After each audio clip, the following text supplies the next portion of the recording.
But one place where I think one thing we haven't really addressed on the coaching carousel here on the show is the Las Vegas Raiders strategy, what they did and where they landed. And I think any discussion on where the Raiders are has to begin with Tom Brady's presence in that organization and what he's done to help bring together what will be the first regime under his ownership. And it's 5% ownership, but it's ownership, and his influence on the organization is bigger than that.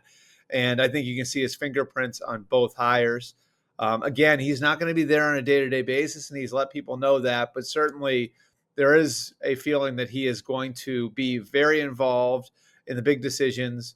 And he certainly was very involved in the coaching search. He was a reason why Ben Johnson even took the interview there. And he is a big reason why John Spytek is in as the general manager and Pete Caroll is in as the head coach. Pete Caroll, of course, is somebody who Brady competed against a lot. And one thing I was told at the beginning of this process was how much Brady's respect for certain coaches could play into it. Two coaches were named when that came up in my conversations. One was Pete Caroll, the other Steve Spagnuolo. Two guys that he had a chance to go up against repeatedly, went up against their defenses repeatedly. Has great respect for both those guys. He winds up with Pete Caroll as his head coach.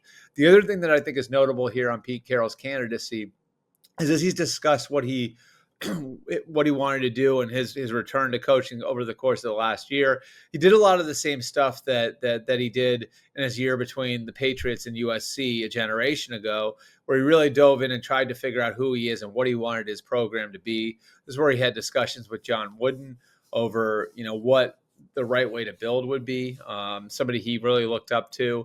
And he really kind of made the decision, I need to lean into who I am and build a program that's based on competition. He did a lot of those same things over the course of the last year and looking into who he is.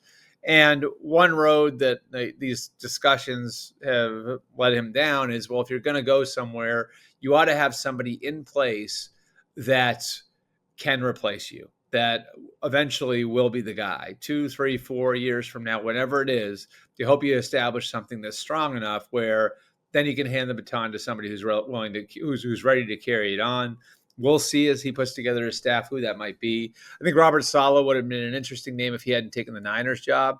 And I think part of the Raiders thinking and interviewing Saleh was that maybe if they did hire Carroll, he'd come as the coordinator. That obviously isn't happening, but I would look for some names from Pete's background to be involved and guys who can potentially succeed him as head coach with the Raiders. And this will bring us to the other piece of the equation, one example of having done that effectively is in Tampa, where Bruce Arians had Todd Bowles and Byron Leftwich in his staff. He had those two guys as guys that he said, hey, look, like I'm an older coach. I know I'm not going to be here forever. Here are a couple of guys who could eventually wind up replacing me. That did wind up happening. And Todd Bowles has won consecutive division titles in the 2 years since Bruce Arians left Tampa. So the hope is they can set up the same sort of thing with Pete Caroll. And it helps to have somebody who is a part of that transition, which is who John Spytek is. John Spytek was a part of that group in Tampa. I don't think that, outside of maybe Mike Borgonzi, who just got the Tennessee job, those two guys, I think, were the guys that were long overdue to get their shots as general managers. So I think Spytek would have gotten a GM job regardless really soon.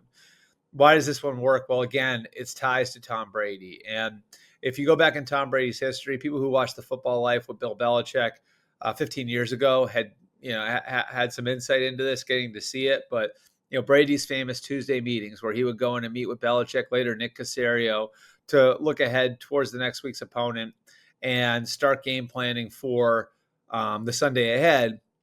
He carried those meetings over to Tampa, and it was John Spytek who actually ran those meetings. And so those two guys did play together at Michigan.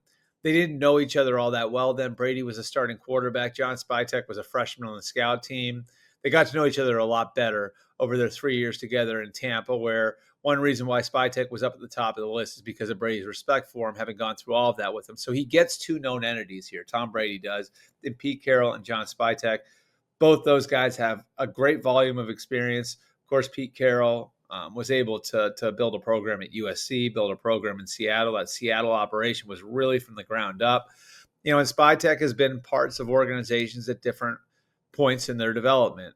He was part of a ground up operation in Tampa, but before that, Sort of jumped on a moving train in Denver. Before that, part of a rebuilding Cleveland group. Before that, worked for Andy Reid and Joe Banner and Tom Heckert in Philly. So varied experience, has the tools to take on the challenge ahead. I think both those guys are really good hires for the Raiders, and it'll be interesting to see where that goes over the next couple of years.